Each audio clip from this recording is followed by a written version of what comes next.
consumption. Na pagka dumadating ang pera sa ating buhay, ang isipin mo, paano ko ito gagamitin para kumita pa yung pera ko ng more money? Hindi yung, saan ko kaya ito gagastahin? Paano ko kaya ito uubusin? Paano ako magpapasarap sa buhay? Hindi yung, may pera ako, anong pwede kong gawing itanim? O ang pagtatanim ay isang uri ng sagisag ng lahat ng activity ng tao na nakakaproduce ng pera o ng goods o ng services. Inuuna mo, pag meron kang kabuhayan, paano ito pararamihin? Halimbawa, may buto ka, may mga mais ka, inuuna mo muna magtanim bago kainin mo lahat yung mais na yon. Pagkakain mo, isang beses ka lang nabusog, tapos buong buhay ka ng gutom. So, meron kang kinakain at meron kang itinatanim sa mga buto para meron ka pang anihin sa susunod na panahon, patuloy ka pang mabuhay. Maraming mga tao, hindi sila nakakatakas sa cycle of poverty. Parang nakatali na lang sila sa karukhaan, kasalatan, kahirapan buong buhay. Kasi oras nakahawak ng pera, gastos ang iniisip. Party tayo, kain tayo sa labas, o kaya bumili tayo ng ganito, bumili tayo ng ganyan, bumili tayo ng kung maliit na motor, bumili tayo ng kotse, bumili tayo ng bahay. Pagkatapos yung bahay magawa, wala namang income, walang pera, na isasangla din, na ibebenta rin, wala't wala. Kaya ang inuuna mo dapat, paano pakikitain yung pera mo para hindi lang minsanan magamit, may patuloy na income. So, laging hati-hitiin ng pera sa mga necessities and then sa mga bagay na productive. Hati-hatiin din ang pera sa savings and investments, as we have been saying. Pag kumita ka ng 10 piso, dapat meron kang itinatabi bilang impok mo sa buhay. Meron kang ipinamumuhunan para kumita yon kahit papano. Hindi lahat ginagastos, ginagamit. Tapos bukas, nakatunganga. Proverbs 6:6-8, you lazy people can learn by watching an anthill. Ants don't have leaders, but they store up food during harvest season. Marami daw tayong matututunan sa mga langgam, panoorin lang sila. Wala silang mga pinuno, pero lahat sila, pagka merong makukuhang dilihensya, dinedilihensya nila, ang liit-liit ng langgam, buhat-buhat niya yung isang butil ng bigas, higit na mabigat kaysa sa kanya, higit na malaki. Tapos lahat sila, kooperasyon, linya-linya, pila-pila, nag-iipon sila. Para pag dumating ang tagulan, na hindi sila pwedeng makapulot ng pagkain, hindi sila pwedeng makatawid ng mga baha at mga ulan, may nakaimbak silang pagkain. Mabuti pa ang mga langgam, may nakaimbak na pagkain for crisis. Maraming mga tao, pagkat nagsara ngayon ng mga trabaho, walang trabaho bukas, wala rin kakainin bukas. Pagka nawala ng hanap buhay ng isang buwan, wala nang kakainin afterward, walang nakaimpok, walang nakatabi. Sasabihin, paano naman kami makakapag-impok? Kulang at kulang pa ang pera namin.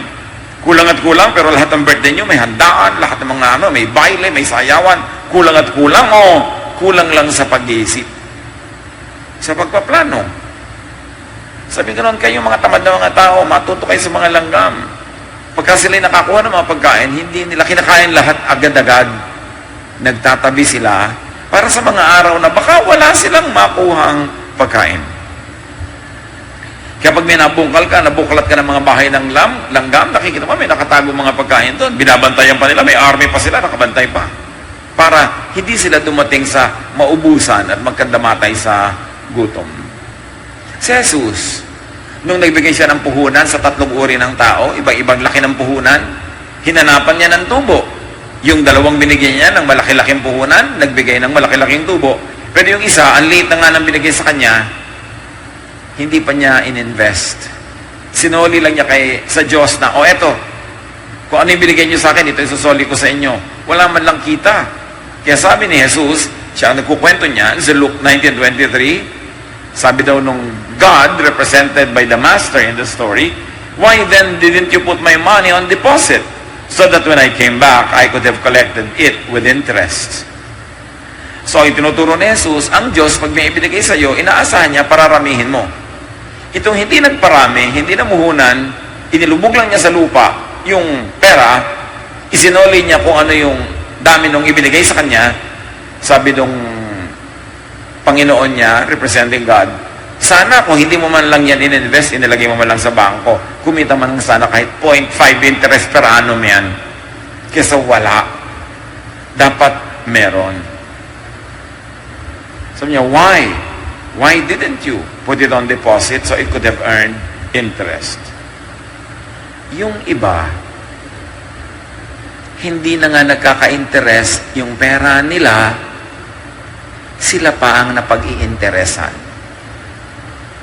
Nadodoble ang kahirapan. May credit card ka, hindi mo babayaran sa oras. Tuwang-tuwa ang credit card company kasi next month sa billing mo, may interest na yun. Hindi mo na naman bayaran. Yung interest na dapat kinita nun, kikita uli ng interest at yung principal nun, kikita pa uli ng interest hanggang nagkalubog-lubog ka na sa utang. Meron akong kilalang isang pamilya, iniutang nila sa bangko ang kanilang titulo ng lupa at bahay ng halagang 2 milyon. Matapos ang ilang kurap, matapos ang ilang gabi at araw, 5 milyon na. Hanggang di na nila natubos ang bahay at lupa na ilit na dahil hindi nila nababayaran sa oras yung dapat ay bayaran. Siyempre, pag-iinteresan yan. Napakahirap nung nagtatrabaho ka, mangungutang ka, yung guhol ka, wala kang planning. Pagkatapos, mangungutang ka kung kani-kanino, ang laki ng interest.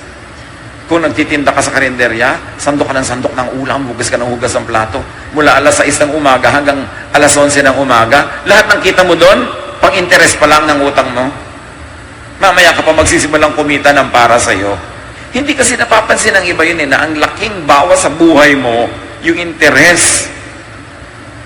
Kaya kung hindi ka rin lang makakabayad doon, time huwag ka na lang mangutang. Kasi lulubog at lulubog ka. Avoid na mapag-interesan. Pay on time. Credit card holders, pay in full. Kung ayaw nyo na kayo ay makain ng bangko. Napaka-importante, no? Avoid paying interests. It's a great waste of money, a great waste of energy, of effort, na yung pinaghirapan mong pera, ibabayad mo lang interest. So, laging hati-hitiin din ang pera sa enjoyment. So, dapat meron kang savings, may investment ka, and then meron kang enjoyment. Ang enjoyment, huwag natin dapat titingnan na parang luho, parang pagwawaldas o pagsasayang, because investment in emotional and mental health could become investment in physical health, and then in creativity, then in productivity.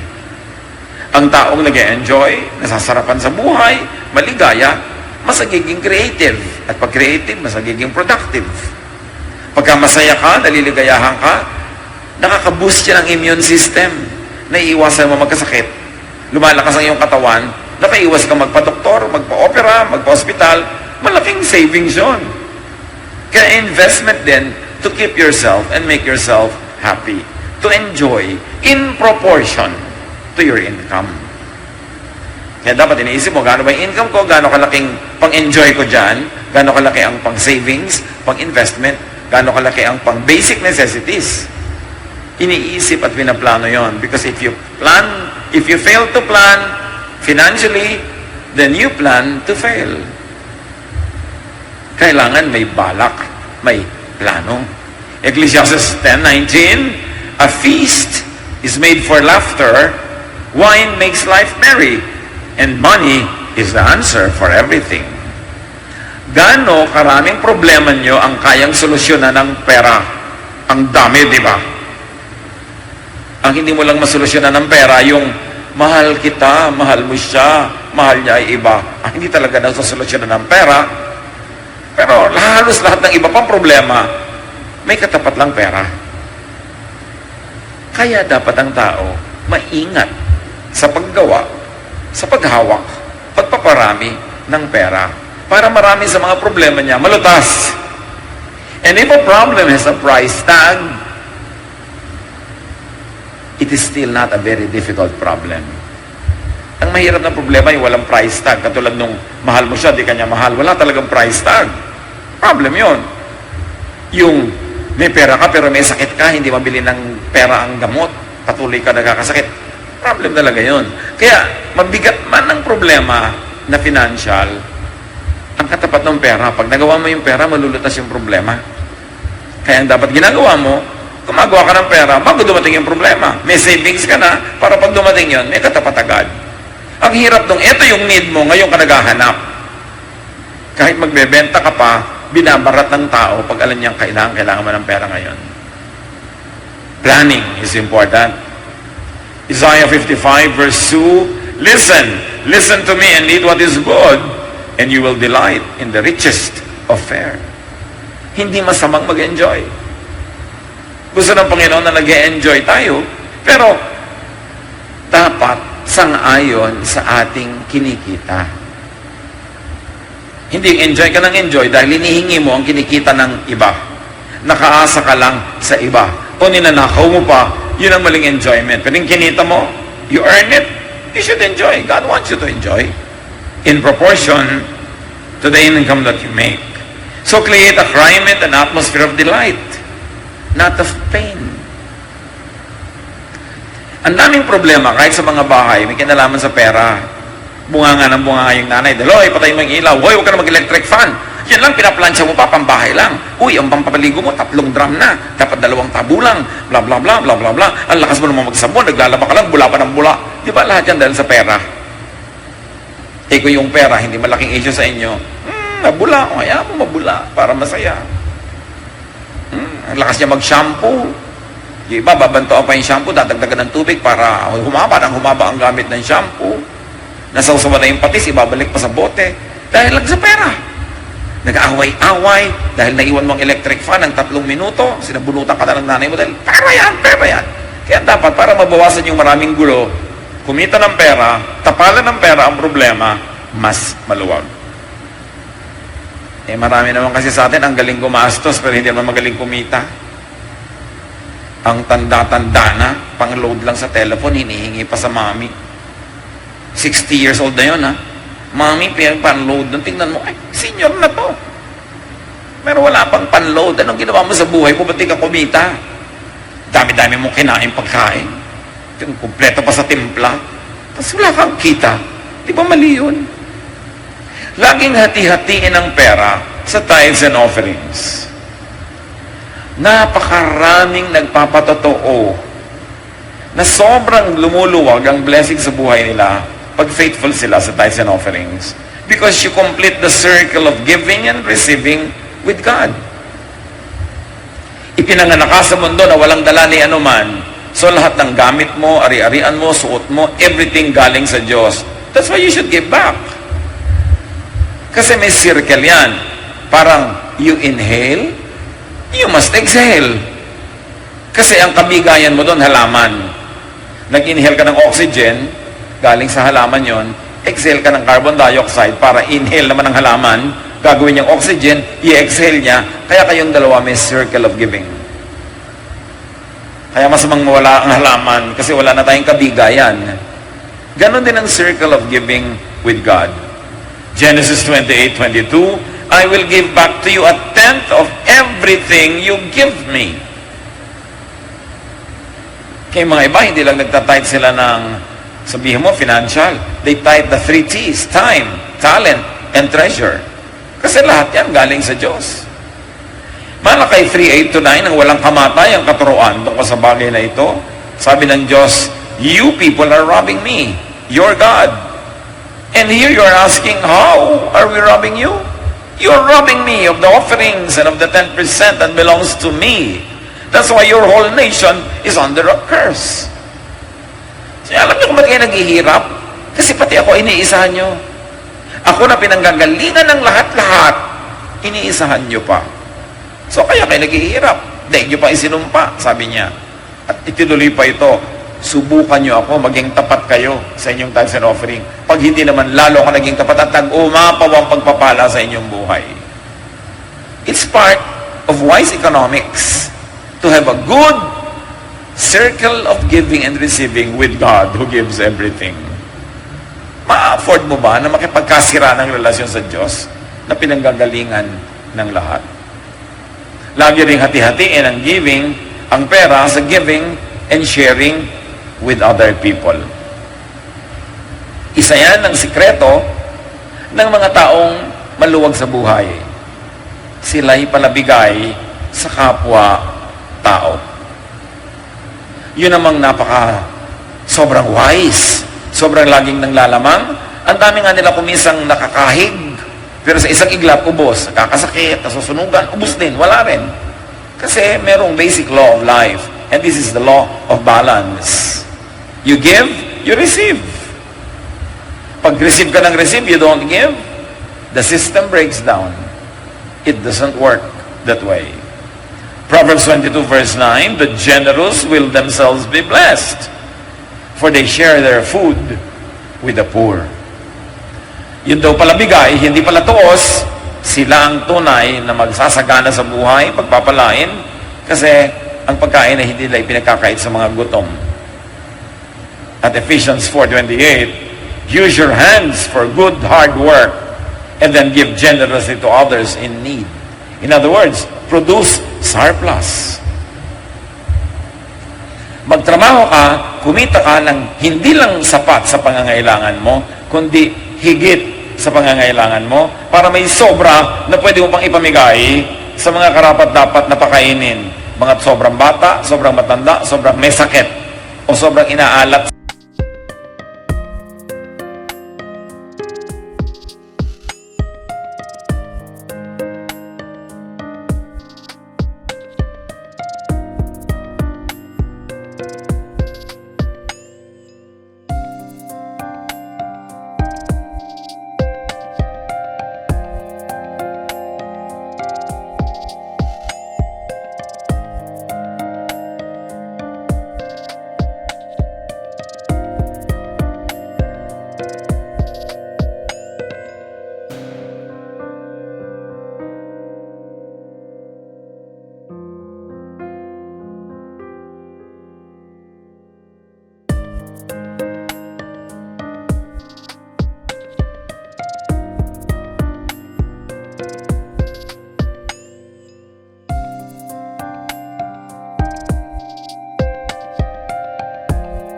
Sa buhay, tulungan mo.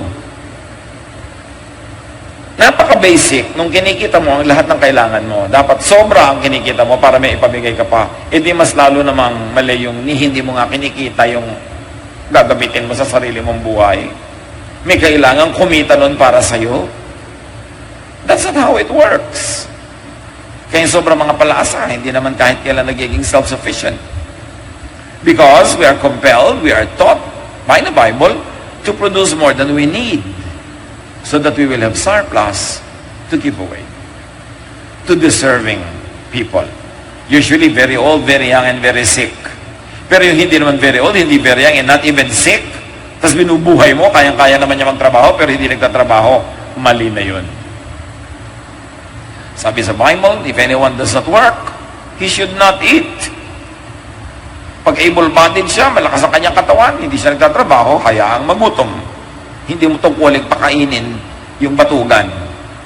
Ang itinuturong pakainin natin yung mga may sakit, mga kapuspalad, mga nakakulong, mga sobrang dumaan sa mga paghihikaw sa buhay na hindi pa nakakaahon, sobrang bata pa para kumita, o sobrang tanda na para magtrabaho. Yun ang itinuturo sa atin na tulungan. So, balansehin ang paghahati-hati sa pera. Huwag na lang puro necessities lang. Meron naman ang dami-dami pang extra pera, pero talaga namang hindi mo lang magpasarap sa buhay. Tapos namatay na lang bigla. Sayang. Huwag naman puro savings and investment lang. Save ka ng save, ang dami mo na save, bigla ka namatay ngayon. Ang nag-enjoy, iba. O kaya, huwag naman puro enjoyment lang. Inubos mo na sa saya, hubaba pa yung buhay mo, wala ka ng income. Ang haba mong gutom. O huwag puro sharing and giving lang. Meron naman ganun, puro share, give, tapos wala siyang ine-enjoy sa sarili. Dapat balance. You spend for necessities, you save, you invest, you enjoy, you share, you give, you tithe, you make offerings, all of that. Kahit piso, pwede mong paghati-hatiin sa lahat ng yon kasi meron pang sentabo. In proportion, lagi. Proverbs 28:4, do not wear yourself up to get rich. Huwag mo daw sobrang gasgasin ang sarili mo sa pagpapayaman. Siyempre, it goes without saying, huwag mo rin sobrang gaskasin ang sarili mo sa pagtitipid, sa pag-iimpok, sa pag-i-invest. Yun namang iba talaga namang invest pa ng invest. Dapat harvest time na. Mag-harvest ka naman. Tumigil ka muna ng katatanim kasi ang dami mo nang itinanim, ang dami mo nang ani. Hindi ka na nag-enjoy na umani. Tanim ka pa rin ng tanim. Dapat may balance ang buhay. Do not wear yourself out on anything. Sabi sa Bible, a man who fears God will avoid all extremes. Dapat balance.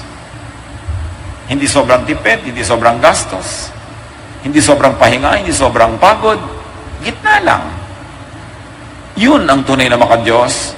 May balanse ang buhay. A little of this, a little of that. Enjoy everything in small doses. Halimbawa, bakasyon. You can have a grand vacation every 10 years, or 5 years, or 3 years, or every year. Depending on your capacity, and depending on what kind of vacation you have in mind. Pero dapat may bakasyon din kayo at least once a month. Once a week. Once a day. Once every hour. Ano mga bakasyon yun? Kayo mag-design. Nagtatrabaho ka halimbawa 8 hours a day. Every hour, magkaroon ka man lang ng 5-10 minute break. Look at a good scenery, listen to music, or just sit and relax. It's a vacation. It's rest. Yung iba, magtitipid ng pagkahaba-habang panahon. Tapos sa dulong na lang niya balak enjoyin. Ayun nga, paano ko natapos na yung buhay niya bago dumating doon sa dulong iniisip niya. O kaya inabot nga niyang buhay yun, pero hindi na siya malakas. Hindi na niya pwedeng ma-enjoy. O isip ka ng isip ng vacation, tapos nung 9th year na, 1 year na lang bago mag-vacation, yung bulkan na gusto mong puntahan, sumabog na. Wala nang bulkan. So, sayang ang panahon. Dapat gumagawa ka ng mga mini vacation, mini rest, mini parties, hindi lang laging one grand party every 10 years. Mini parties, like may barbecue party ka, banana cue party with several people. Umimbento ka dapat. But you should have little of everything. Why? Why should you have little of everything every day, every week, every month, every year? Because you do not know if your life would be short or long. Di mo naman alam kung gaano kahaba ang buhay mo eh. Kaya anak, saka na tayo lalabas, saka na tayo magkakaroon ng get-together. Busy-busy ako ngayon. Ilang buwan na yun. Taon na ang binilang. Sure ka ba na pag dumating yung araw na yun, nandun ka pa o nandun pa yung anak mo? Hindi natin alam kung gaano tayo kahaba mabubuhay. Kaya dapat lahat enjoyin mo na, gawin mo na, all in a day. Sa isang araw, meron kang trabaho, meron kang saving, meron kang investment. Kayo mag-apply kung paano gagawin nyo yun. Pero dapat hindi dumadaan isang araw, isang linggo, isang buwan na hindi mo na-enjoy ang lahat. A little of everything. Luke 12:16-20, Jesus told them this parable. The ground of a certain rich man yielded an abundant harvest. He thought to himself, what shall I do? I have no place to store my crops. Then he said, this is what I'll do. I will tear down my barns and build bigger ones. And then I will store my surplus grain. And then I'll say to myself, you have plenty of grain laid up for many years. Take life easy, eat, drink, and be merry. But God said to him, you fool, this very night your life will be demanded from you. Then who will get what you have prepared for yourself? Hindi masama na mag-ipon, mag-imbak. But it seems that this man, what was wrong was, wala siyang ginawa kundi mag-ipon, magtrabaho, mag-imbak. Dahil sabi niya, finally, ang dami na, pwede na ako magsimulang mag-enjoy ngayon sa dinami-rami at hinapahaba ng panahon, nagtiis ako. Pero sabi ng Diyos, deadline na dead ka na mamaya. Sorry na lang, iba na lang mag-enjoy ng inipon mo. You know the lesson? Mag-ipon ka, pero pinapapak-papak mo rin ng konti. Hindi yung ipon ka lang ng ipon, tapos wala kang na-enjoy. Kasi nga, hindi mo alam kung gaano katagal, hahaba. O iikli ang iyong buhay. James 4:13-14. Now listen, you who say, today or tomorrow we will go to this or that city, spend a year there, carry on business and make money. Why? You do not even know what will happen tomorrow. What is your life? You are a mist that appears for a little while and then vanishes. Yes, magandang may plano. Pero huwag mong iasa lahat sa plano. Kasi pwedeng hindi matuloy yung plano dahil pwedeng mautas ang buhay mo ngayon din. Sabi ng James, alam niyo ang buhay niyo mga tao para lang kayong usok ng katol. Isang usok, isang ihip ng hangin, wala na kayo. Tapos na ang buhay niyo. You are just a mist. You stay for a while and then vanish. So dapat, yung stay a while na yon, enjoyin mo lahat. Gawin mo lahat. A little of everything because you don't know when you will expire. Likewise, may tao, mahal mo, mahalin mo na. Hindi mo na, baka mawala na siya mamaya. Pag ba umaalis ang mahal mo sa buhay, sa bahay, sa umaga para pumasok, sure ka ba na babalik siya mamaya? Nobody is sure. Kaya dapat sa umaga, pag may umaalis, hindi kayo umaalis na nagkagalit. Kasi baka mamaya hindi na siya bumalik ng buhay. Malay mo. Kaya dapat, oy, aalis ka na, bati na tayo. Bakit? Baka mamatay ka eh. Sabi niya, ikaw, baka ikaw mamatay. Magkakaway na naman kayo kung sino maunang mamamatay. You don't know. Ang mahirap sa lahat, yung may namatay and you are possessed by regrets. Iiyak-iyak ka sa harap ng kaba, hindi ko pa kinausap kanina. Dapat walang ganon. So, huwag hahabaan ng mga kagalit. May gusto kang ibigay na mabuti, gawin mo na, ibigay mo na. Because sabi nga ng kata, we may never love like this again. Baka wala ng time. Gawin. So, sino ang sisinop sa kabuhayan mo when you are gone? Pag sobra-sobra ka nagpagod, hindi ka na nag-enjoy, namatay ka, sino mag-enjoy? Ecclesiastes 2:18-19. Itong si Solomon na nagpayaman, ang dami-dami niyang naibong kayamanan, na problema rin.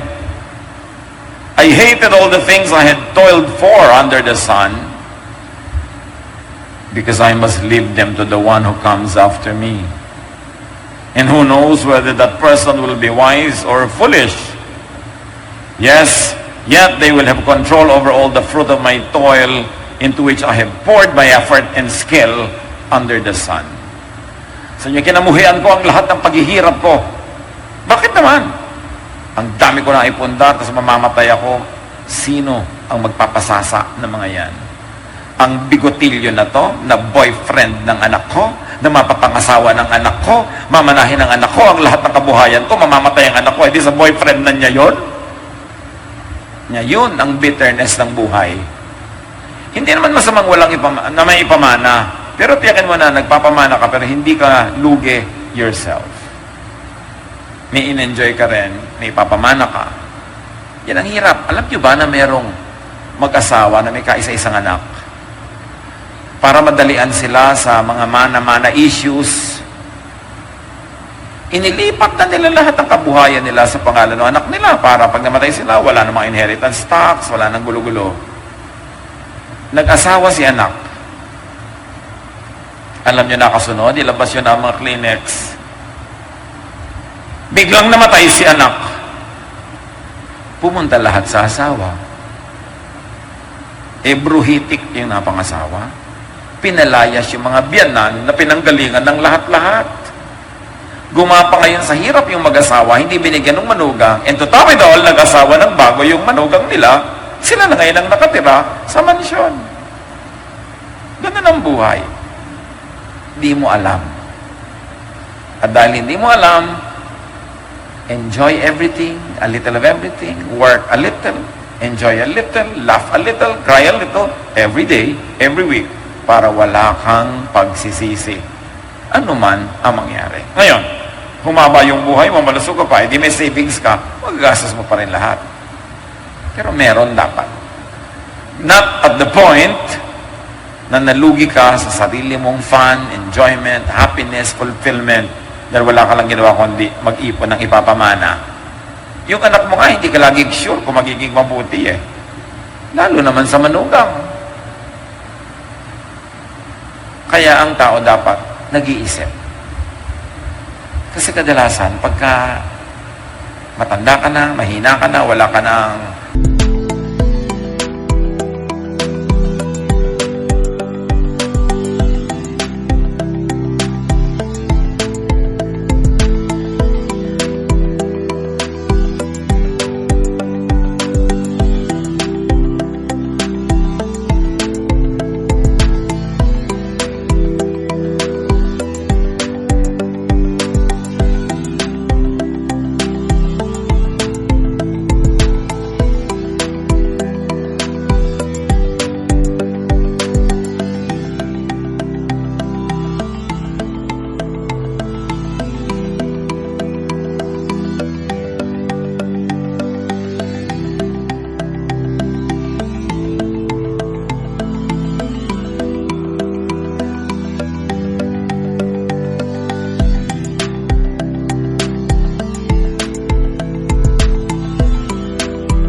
kakayang kumita, doon lalabas lahat ang ugali ng mga taong nasa paligid mo. At kung ikay malalagay sa alanganin, sa kaapihan, it's too late for you to correct the situation. Itama habang maaga. Isa ring moral lesson, huwag mo munang ipamana, pagkamatay mo na, bahala na siya magbayad ng tax. Pero habang buhay ka, may control ka sa iyong kabuhayan. Kasi ngayon kung mabuti kung sa anak mo lang lagi pupunta, kung nag-asawa, tapos nawala bigla yung anak mo, minana ng asawa. Yun ang sinasabi ni Solomon. Sabi niya, I hated all the things that I have done because I am leaving a lot of things in the hands of someone I cannot even control. So, konting tabi, konting gamit, konting kita, konting gastos, balanced. Plan long range like you would live a very long life. But live daily as if you were going to have a very short life. Because any of the two can happen. Magplano ka na parang mabubuhay ka ng pagkahaba-haba, pero mag-enjoy ka ngayon na parang mamamatay ka na mamaya. Para hindi ka lugi, alinman ang mauna. Ecclesiastes 5:18-20. It is appropriate for a person to eat, to drink, and to find satisfaction in their toilsome labor under the sun during the few days of life God has given them, for this is their lot. Moreover, when God gives someone wealth and possessions and the ability to enjoy them, to accept their lot and be happy in their toil, this is a gift of God. They seldom reflect on the days of their life because God keeps them occupied with gladness of heart. Pansinin niyo yung last verse, 29. They seldom reflect on the days of their life because God keeps them occupied with gladness of heart. So, yung taong pinagpapala ng Diyos, dahil siya ay kumikita ng konti, gumagastos ng konti, nag-enjoy ng konti, nagsasakripisyo ng konti, pinagpapala sila ng Diyos dahil balance ang buhay nila, meron silang kaligayahan sa buhay na hindi sila nakakapag-isip ng mga drama-drama. Hindi nila lagi naisip yung mamamatay na ba ako, paano ako mamamatay, ano mangyayari sa akin, malilibing ba ako, masasuffocate ba ako sa loob ng ataol, etc., etc. Naiisip yan ng mga malulungkot. Yung mga sari-sari ang guni-guni, naiisip ang mga na pumapasok lang yan sa iyong sistema dahil malungkot ka. Kasi kung masaya ka, hindi mo maiisip yung mga bagay na yan eh. That's why magandang blessing yung merong gladness of heart given by God. At yung mga pinag-usapan natin kanina na balanced living, yun ang nagpapakilo sa kami ng Diyos para kabigyan ng gladness of heart, yung balance ang buhay mo. Nagbibigay ka, tumatanggap ka. Hindi yung tanggap ka lang ng tanggap, tapos ang kurikuripot mo, ayaw mo na magbigay. Gusto mo na lang lahat libre, lahat dagdag. Hindi matutuwa sa iyo ang Diyos. Mamaya, pag lagi kang ganon, nade-depress ka na, iniisip mo nang magpatiwakal. Iniisip mo na, paano ka, mamamatay ba ako, ayoko nang mabuhay. Lahat ng mga yan, pumapasok lang at sumasagi sa isip ng mga taong malungkot. Kaya duty mo, napasayahin ang sarili mo.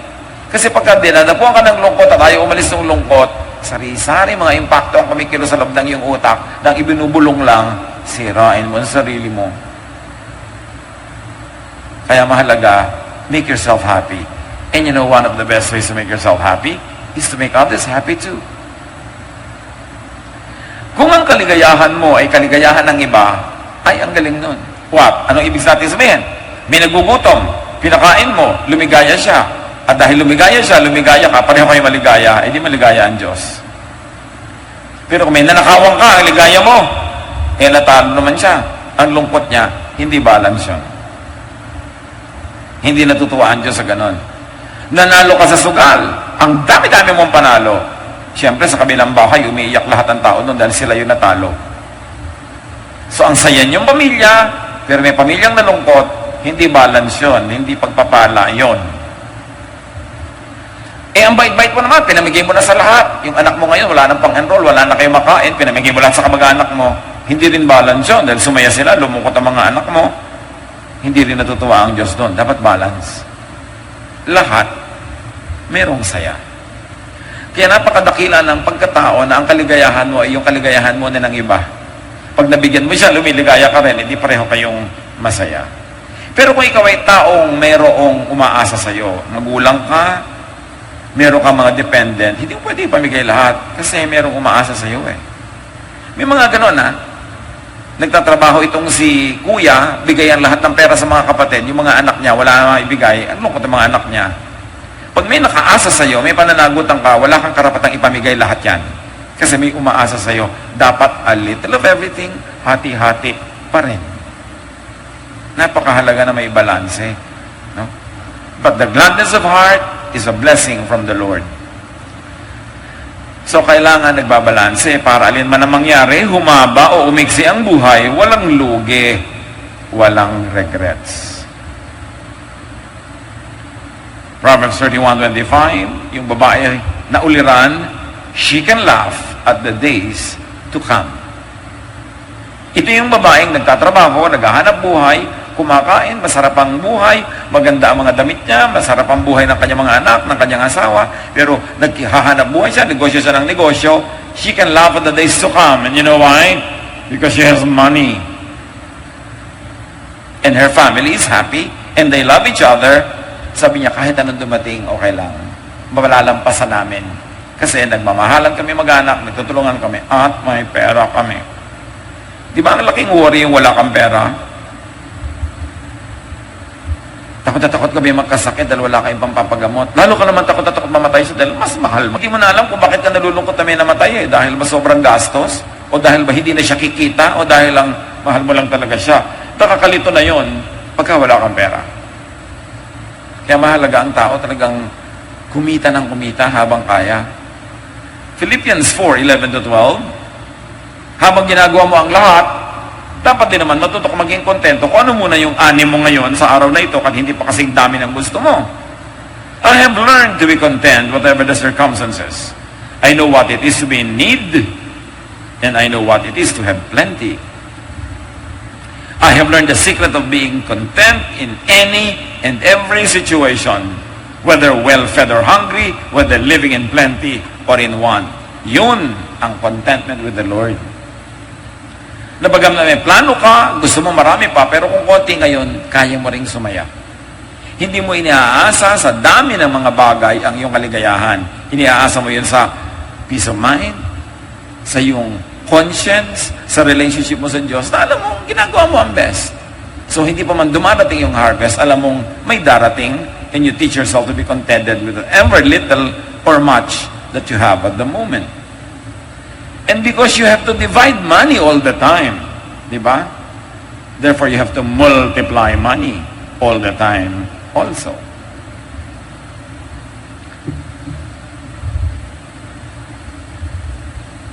Proverbs 14:23, all hard work brings a profit. Basta nagtatrabaho ka, hindi ka masisiro. Pwedeng hindi ka yumaman, pero hindi ka magugutom. Basta nagtatrabaho ka. Earn every year, every month, every week, every day. Dapat may kinikita ka lagi. Kasi araw-araw, gumagastos ka, kumakain ka, nagkukonsume ka, dapat kinikita mo yun. Proverbs 13:11, whoever gathers money little by little makes it grow. You see, God wants money to grow. And do not squander what you already have. Ang itinuturo sa atin, magparami, mag-impok. Pero yung nandyan na, mawawala pa dahil sa kapabayaan, ang ending nun, sorrow, misery. So make enough money. Proverbs 38:9, give me neither poverty nor riches, but give me only my daily bread. Otherwise, I may have too much and disown you and say, who is the Lord? Or I may have become poor and steal, and so dishonor the name of my God. So itong prayer na ito, one style of approach to money, make just enough. Sabi, ibigay nyo lang po yung talagang kailangan ko. Kasi, pag sobrang dami, baka yumabang ako, pati kayo, pagyabangan ko. Pero pag sobrang konti naman, baka magnakaw na ako, hindi na yung glorifying to you, O Lord. So, yung tama lang, please. But there's another approach is to make more than enough money. Parehong godly yun. Ano ang pipili kung anong bagay sa inyo? Ito yung capacity nyo to handle the situation. Kung hindi nyo kayang yumaman, huwag kayong magpayaman. Ang hangarin nyo yung sapat lang. Pero kaya nyo, edi magpayaman kayo, kaya nyo pala. Anong ibig sabihin ng kaya? May mga pamilya, mabuti pa nung walang pera, tahimik. Nung nagyumaman, nagkagulo-gulo, hindi sila marunong mabuhay bilang mayaman. Sinisira sila ng pera, hindi nila kayang handle ng pera. May mga pamilya na mabuti pa nung iisa lang ang TV set, maliit ang bahay, lagi silang siksikan sa sala, nanonood together. Pero nung yumaman, nagkanya-kanyang kwarto, kanya-kanyang TV, kanya-kanyang kotse, hindi na sila nagkikita. Yun ang ibig natin sabihin, hindi nyo kayang mag-handle ng pera, hindi nyo alam kung paano. I know a family that had all the means to make a huge house with many bedrooms, pero ang ginawa lang nila, isang kwarto for the boys, isang kwarto for the girls, sa mga anak. Kaya nila magtigi-tigisa, ha? At nung may nagtanong, bakit magkakasama mga anak mo sa kwarto? Kaya-kaya nyo namang paggawa ng malaki bahay, maraming kwarto. Ngayon lang sila magkakasama habang mga single yan. Pag nag-asa-asawa na yan, kanya-kanya na yan ang bahay, kanya-kanyang buhay. So habang pwedeng pagsama-samahin, sama-samahin sila para mabuo yung relasyon, mag-gel sila at maging mag-bonding sila para pagdating ng araw, kahit iba-iba na bahay at buhay nila, matibay pa rin ang relasyon nila. Yan ang matalinong mayaman. Kaya niyang yumaman kasi hindi siya nasisilaw, hindi siya nalulunod sa pera. Kinokontrol niya ang pera, hindi siya nagpapakontrol sa pera. Yun ang sad reality about many people that they call nouveau riche, yung bagong yaman. Galit na galit, lubog, langong-lango sa pera, hindi malaman ang gagawin. Isa lang ang ending. Away-away silang pamilya lagi. Ano man ang dahilan at paano nangyayari yun? Basta ang ending, nag-aaway-away sila. Hindi kasi sila marunong mag-handle ng pera. So, huwag mong hangarin na yumaman kung di mo kaya. Kung ikay bombilya na 10 watts, huwag kang magpadaan ng 1,000 volts kasi mapupundi ka. Kaya, one of the two. Yung isa, make just enough money. Yung isa naman, make more than enough. Kung kaya mo. Ecclesiastes 11, 1 and 6. Invest in 7 ventures. Yes, in 8. You do not know what disaster may come upon the land. Sow your seed in the morning, and at the evening, let your hands not be idle, for you do not know which will succeed, whether this or that, or whether both will do equally well. So sabi, don't put all of your eggs in one basket. Mag-invest ka sa 7 iba-ibang negosyo. O kaya 8. Sabi, kasi hindi mo naman alam kung alin na magkiklik eh. So mabuti na yung marami. Sabi, sa umaga magtanim ka na habang hindi pa mainit sa bukid. At pag mainit na, umuwi ka na ng bahay, magtahi ka, mag-wood carving ka, magkarpintero ka, mag-bake ka ng cake, do something para yung itinanim mo sa bukid, tumutubo at may ginagawa ka pa rin iba ngayon. At kahit gabi na, gumawa ka pa.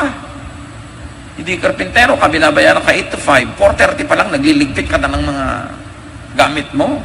E bayad ka pa hanggang 5. Empleyada ka, 4:30 pa lang, suklay ka na ng suklay. Sipilyo ng sipilyo. Pero mamaya ka pa magbabandi clock pag 5.